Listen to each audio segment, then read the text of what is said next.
Our last lesson for the year is how to graph rose curves and limaçons by hand. So first we're going to look at the rose curves, and we did do a little bit of talking about this last class, or excuse me, 2 classes ago when we did the activity. But we did talk about rose curves being of the form either a cosine n theta and a sine n theta. We discussed if n was even, then there were double n petals, so 2 n petals. If n was odd, there was just n petals. And then we also discussed A being the length of each petal. Now, I did misspeak on something when I was going through the summary last class, or 2 classes ago. And it was one of the sine graphs where I centered the sine petals on the y-axis. So sine is still going to be symmetric over the y-axis, but you can see a difference here between when sine has even petals and when sine has odd petals. If sine is even, the petals are each centered starting in the first quadrant, and if n is odd, then you will have a petal centered on the y-axis. Whereas if cosine is even or odd, you will see there is a petal centered on the x-axis. So as we look at a couple of these, we're just going to practice graphing some of these by hand and knowing what information's been given to us and how it changes. So a couple things I notice in question 1. One is that this is a cosine function, so it's going to be symmetric over the x-axis. 2 is that the n here is 2, which means there's going to be 4 petals. 3 is that the number out front is a positive 4, which tells me 2 things. 1 is the length of each petal, and 1 is the fact that it's positive 4 means that we will have a petal for sure centered on the positive x-axis. So I'm going to count out. If I have 4 petals, they do have to be evenly spaced. The first petal I know is centered on the positive x-axis out at 4. And then if they have to be evenly spaced for cosine, that means that there's going to be 1 on each axis. 1, 2, 3, 4 out here, and 4 out on each axis here. So as specific as we're going to be is where those 4 ends of the petals are going to be. Now, how does this change if we keep everything the same, but we make it a sine rather than a cosine? So we said for sine, when there is an even number of petals, when n is even, that these are going to be centered in each of the 4 quadrants instead, because there's 4 petals. So that means that instead of being on an axis, the first petal is going to be centered out 1, 2, 3, 4 in the positive first quadrant here, which means each of the 4 petals is going to be centered in each of the 4 quadrants. So this means we would draw 1 going out in each of the 4 directions. Okay. On the following page, we'll just practice getting a little faster at this. So again, I've got a 3 cosine 2 theta. Again, it's a cosine, so I know it's going to be centered on the x-axis. The positive 3 tells me the length of the petals is 3, and the first petal is centered on the positive x-axis. The 2 tells me that there are 4 petals. So it would look pretty similar to the one on the first page, only we are going out 3 for 4 petals. So if I then make it 2 sine 2 theta, again, this is 4 petals. So because it's 4 petals and it's a sine, I know it's going to be centered in each quadrant. So we go out 2, out 2, out 2, and out 2 for 4 petals. All right, so if we look at cosine of 3 theta, it looks like we're missing information, but we're not. First off, we've switched to an odd number. Odd number means this is going to have 3 petals. Now, there's no a value written out front, and we should know by now that's an understood 1.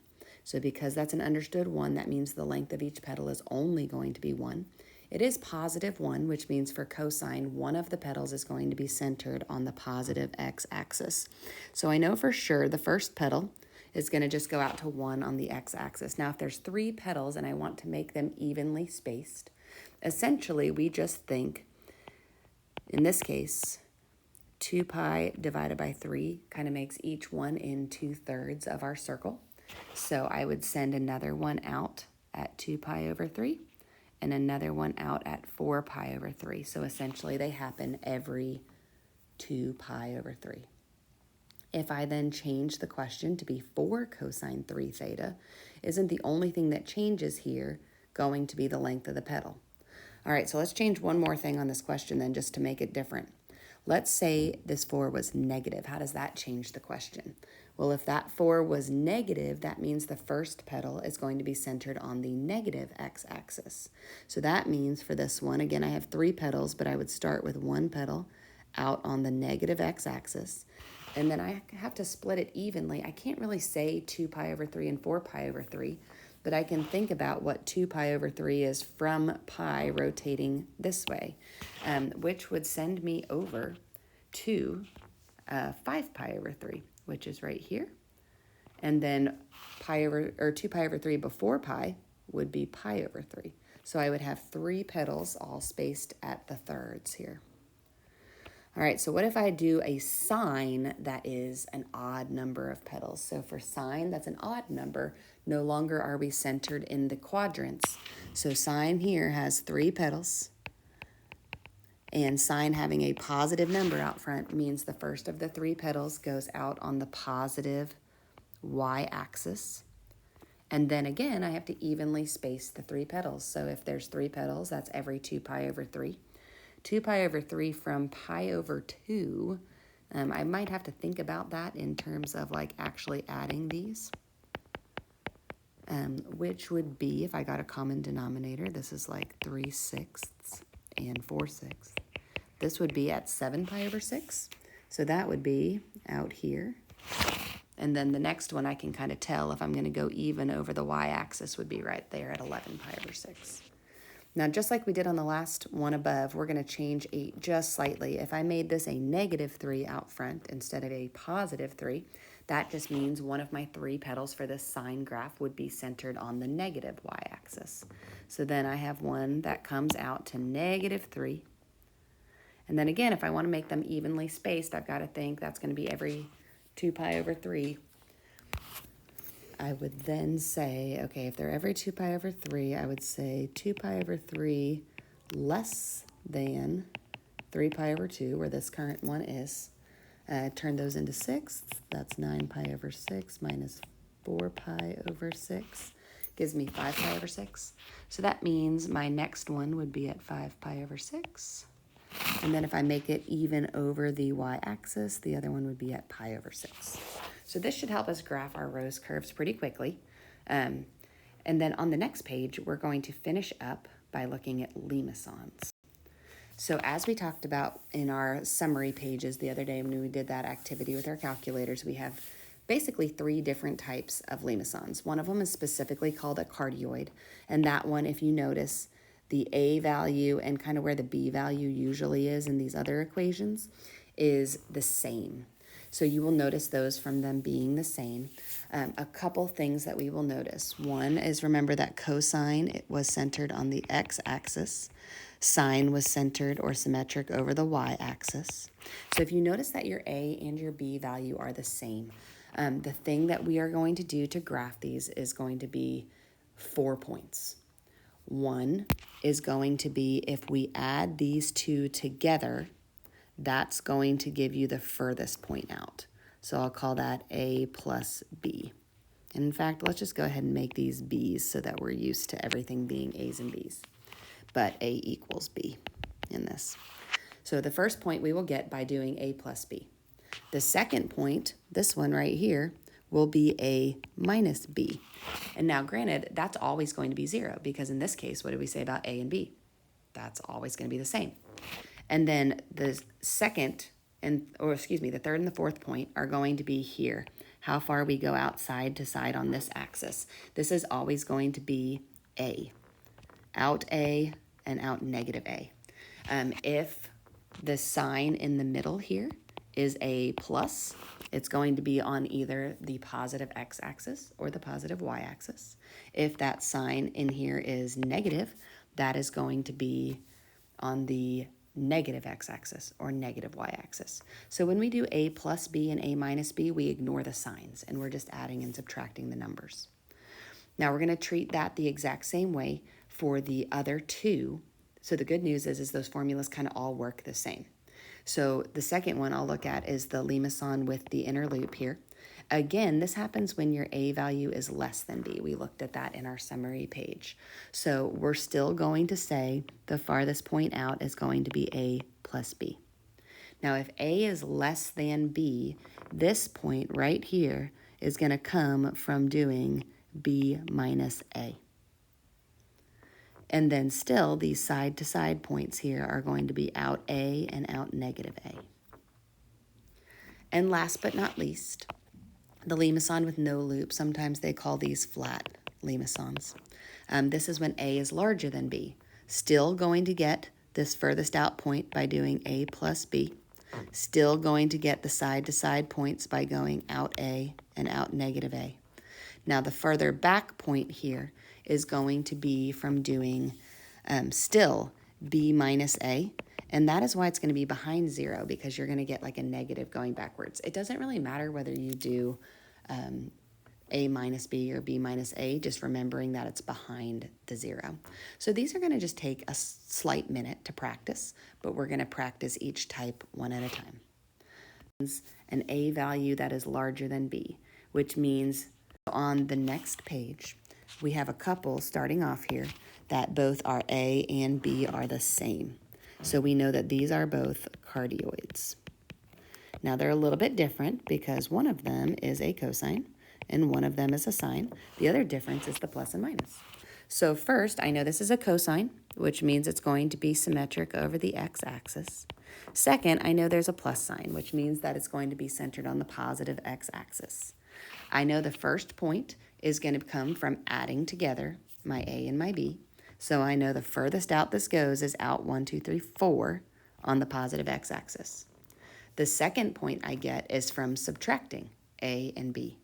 And that's always going to be 0 in a cardioid because they are always going to be equal. Then I get my side-to-side distance for this, which is out A on the y-axis on either side of that center. And then all I have to do is connect the dots into a basic heart shape that we saw for that cardioid. Now I usually go out from there and back, and I connect out from here and back to try to make it look somewhat symmetrical. Now the difference on number 2 is that two things. It's a sine, which means it's going to be centered on the y-axis, and because we have a negative in the middle, it's going to be centered on the negative y-axis. So I'm going to start off again by doing A plus B. A plus B gives me 6, and that takes me out on the negative y-axis. 1, 2, 3, 4, 5, 6, just slightly off of our graph. A minus B takes me back to 0, and now I know it's going to be centered on the y-axis, so it's going to be in this lower part of the graph. So now when I use this A value to do side to side, now I go side to side on the x-axis to give me my distance out to the side A and out to the side negative A. Again, I'm going to connect my dots kind of from the furthest point away, out and around, furthest point away, out and around.